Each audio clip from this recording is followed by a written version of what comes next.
Thank you. Let's just build on what has been said. How do you say your name, sir? Alex? Alexi Janulius. Okay. Alexi's I fine. want to see if I got the point here. A public library is supported by public dollars. Does that make sense? Yes. Okay. Are you telling taxpayers of this country just shut up? Is all you worry about is your kids don't have a voice about how your taxpayer dollars are being spent and what kind of community you're living in here?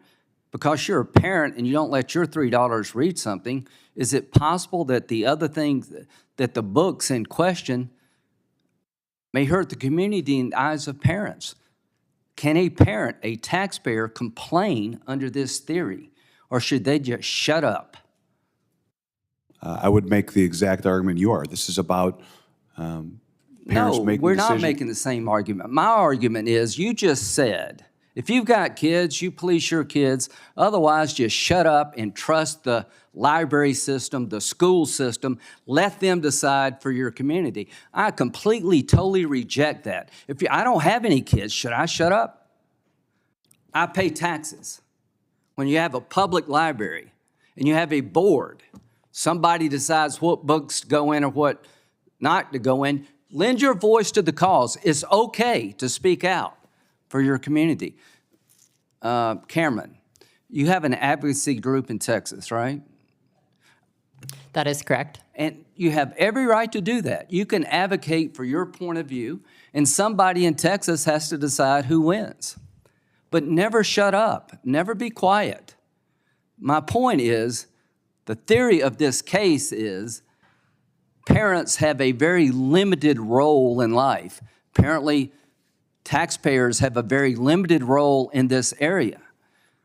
You're paying money to run these libraries. I mean, you're getting money from taxpayers. They should speak up. Ms. Knox, you said, is it unconstitutional for a parent to go to a school board or a public library and complain?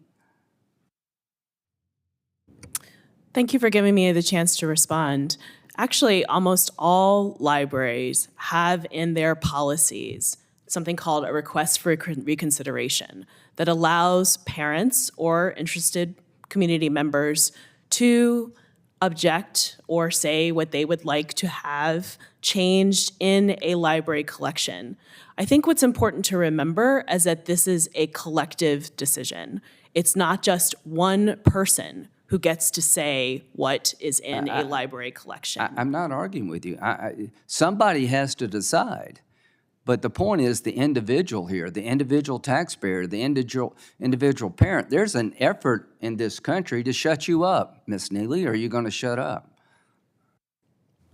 We will absolutely not shut up. I am here on behalf of more than 10,000 members of Parents Defending Education who want to have a voice in their children's education. Yet they, every time they speak up, are mocked, are shamed, are intimidated and silenced and bullied by elected officials and community members who do not want them to speak up, who are told that they are book burners, who are ashamed of that.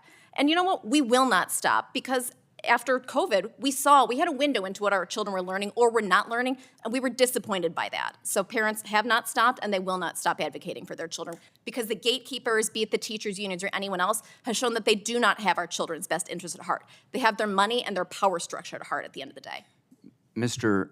Eden, is it your testimony there's an organized effort in this country to push ideas, books, literature, through the public school system and libraries that has a very strong political agenda behind it? Is that what you're telling us? I think it's pretty clear that is what is going on, yes, sir. Yeah, and if you don't see that, you're blind.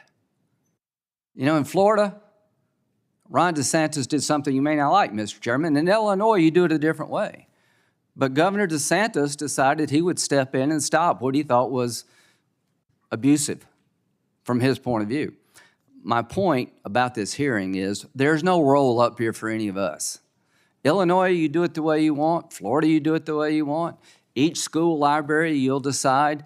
But the day that a parent, a concerned citizen, can't come forward and say, I object, without being humiliated, is a bad day for America. And there's nothing in the Constitution preventing everybody in this country from having a say to express yourself, to try to mold the community in a way that you think is better. And some of the things being pushed through this agenda are just quite frankly offensive.